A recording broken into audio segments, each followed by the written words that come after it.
નમસ્તે. ઈ છાપુના નવા વિડીયોમાં તમારું સ્વાગત છે. ઈ છાપુ પર આપણે પ્રયાસ એવો કરીશું કે જે સમાચાર બહુ મોટી હેડલાઇન ન બન્યો, પછી રાષ્ટ્રીય હોય, આંતરરાષ્ટ્રીય હોય કે ગુજરાતને લગતા, એના ઉપર આપણે ફોકસ કરીએ અને એનું વિશ્લેષણ કરીએ. તો આજના આપણા જે સમાચાર છે, તમે થંબનેલ જોયો જ હશે, એ આવા જ છે. અરવિંદ કેજરીવાલે નરેન્દ્રભાઈની ડિગ્રી ઉપર પ્રશ્નો કર્યા હતા અને એનો લોઅર કોર્ટમાં એમણે કેસ કર્યો હતો, પણ એમણે લોઅર કોર્ટે આ કેસ ફગાવી દીધો હતો અને પછી એ સેશન્સ કોર્ટમાં ગયા. તો સમાચાર એવા છે કે આ કેસ સેશન કોર્ટે પણ ફગાવી દીધો છે. એટલે કે ગુજરાત યુનિવર્સિટીએ જે રિવ્યુ પિટિશન કરી હતી માનહાનિની કેસમાં, સામે અરવિંદ કેજરીવાલે જે રિવ્યુ પિટિશન કરી હતી એને ફગાવી દીધી. અરવિંદ કેજરીવાલે, મને જો યાદ હોય બરાબર, તો ગુજરાતની જે વિધાનસભાની ચૂંટણી થઈ એ દરમિયાન વડાપ્રધાન નરેન્દ્રભાઈ મોદીની ડિગ્રી ઉપર પ્રશ્નો કર્યા કે શું આ ડિગ્રી છે તો ફેક છે કે સાચી છે, અથવા તો એમની પાસે ડિગ્રી છે જ કે નહીં. તો આનો એક કેસ ગુજરાત યુનિવર્સિટીએ કર્યો હતો.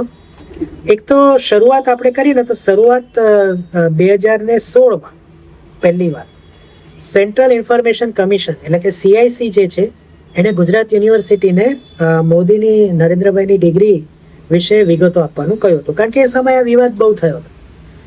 અમિતભાઈએ પણ એક પ્રેસ કોન્ફરન્સ કરીને આ વિવાદને રદિયો આપ્યો હતો, અથવા તો આ વાતને રદિયો આપી. પણ તેમ છતાં રાજકારણ તો રાજકારણ છે, એટલે એ આગળ વધ્યું. એટલે CIC પછી મેદાનમાં આવી અને એણે ગુજરાત યુનિવર્સિટીને કીધું કે તમે અમને ડિટેલ આપો. હાઈકોર્ટે CICના આ આદેશને રદ કર્યો અને કેજરીવાલ ઉપર 25,000 એટલે ગુજરાત હાઈકોર્ટ એને સ્ટે આપીને 25,000 રૂપિયાનો દંડ કર્યો. દેટ મીન્સ કે કેજરીવાલ ત્યારે પણ ખોટા સાબિત થયા હતા હાઈકોર્ટમાં. સમય બગાડવાના અને આવી ખોટી વાતો, રાજકીય વાતો ઊભી કરવા માટે 25,000 રૂપિયાનો દંડ કર્યો. પછી યુનિવર્સિટીએ કોર્ટમાં એવું કીધું કે વડાપ્રધાનની ડિગ્રી પહેલેથી પબ્લિક છે, તો આમાં વારે વારે આ વસ્તુ લાવવાની શું જરૂર છે, પ્રશ્નો પૂછવાની, ફક્ત તમારા રાજકીય લાભ માટે. એટલે યુનિવર્સિટીએ આ પક્ષ મૂક્યો, એટલે હાઈકોર્ટે એ કેસ રદ કર્યો. પછી મેટ્રોપોલિટન કોર્ટ જે છે અમદાવાદની, એને યુનિવર્સિટીએ સામે ફરિયાદ કરી. એમાં કેજરીવાલ અને સંજય સિંહ, જે આપના બહુ મોટા નેતા છે, એમને હાજર થવા માટે સમન્સ પાઠવ્યો. કેજરીવાલે પોતાનો પક્ષ મૂક્યો અને આ સમન્સને સેશન્સ કોર્ટમાં પડકાર્યો કે જ્યાં સુધી હાઈકોર્ટનો દંડનો જે સ્ટે છે એના પર કોઈ ફેસલો ના આવે ત્યાં સુધી આ ટ્રાયલ રોકવામાં આવે. પણ હવે જે ગઈકાલે નિર્ણય આવ્યો એમાં સેશન્સ કોર્ટે પણ આ દલીલ માનવાનો ઇનકાર કર્યો અને એમની અરજી ફગાવી દીધી. હવે આમાં વસ્તુ એવી છે કે શા માટે યુનિવર્સિટીની માનહાનિ થઈ?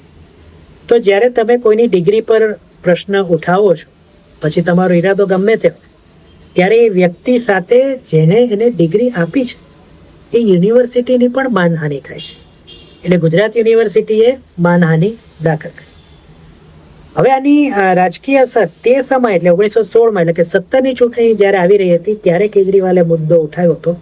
હવે આવતે વર્ષે ફરીથી ગુજરાત યુનિવર્સિટી, એટલે લગભગ 10 વર્ષ બાદ ગુજરાત વિધાનસભાની ચૂંટણી આવી રહી, ત્યારે અરવિંદ કેજરીવાલની વિરુદ્ધમાં જ્યારે આ ચુકાદો ગયો છે તો એની રાજકીય અસર પણ પડશે. આમ આદમી પાર્ટી ઓલરેડી ગુજરાતમાં એટલું બધું કંઈ ખાસ ઉકાળી શકી નથી. એવામાં આ નિર્ણય એને રાજકીય રીતના પણ બહુ ઊંડી અને ખરાબ અસર કરી શકે છે. ગુજરાત યુનિવર્સિટીની પ્રતિષ્ઠા ઉપર પ્રશ્નો હતા, એ સોલ્વ થઈ ગયા છે. હવે આગળ શું થઈ શકે છે એ જાય. અરવિંદ કેજરીવાલ ફરીથી હાઈકોર્ટ જઈ શકે છે કે સુપ્રીમ કોર્ટમાં જઈ શકે છે અને આ સેશન્સ કોર્ટના ચુકાદાને પડકારી શકે છે. જો સુપ્રીમ કોર્ટમાં જશે તો મારા ખ્યાલથી, જેટલું મારું નોલેજ છે, એ ફરીથી તેમને હાઈકોર્ટમાં જ મોકલશે. પણ જે થાય, હવે ટ્રાયલ કોર્ટ જો ઉપરની કોર્ટથી સ્ટે નહીં મળે તો ફરીથી આ કેસ ચાલુ થશે અને કેજરીવાલ અને સંજયસિંહ બંનેને અહીંયા રૂબરૂ આવવું પડશે અમદાવાદમાં.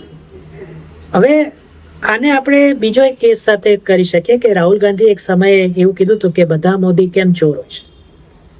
તો ત્યારે સુરતના જે સંસદ સભ્ય છે પૂર્ણેશ મોદી, કે વિધાનસભ્ય, એમણે કેસ કર્યો હતો સુરતમાં માનહાનિનો, અને એ કેસ તેઓ જીતી ગયા.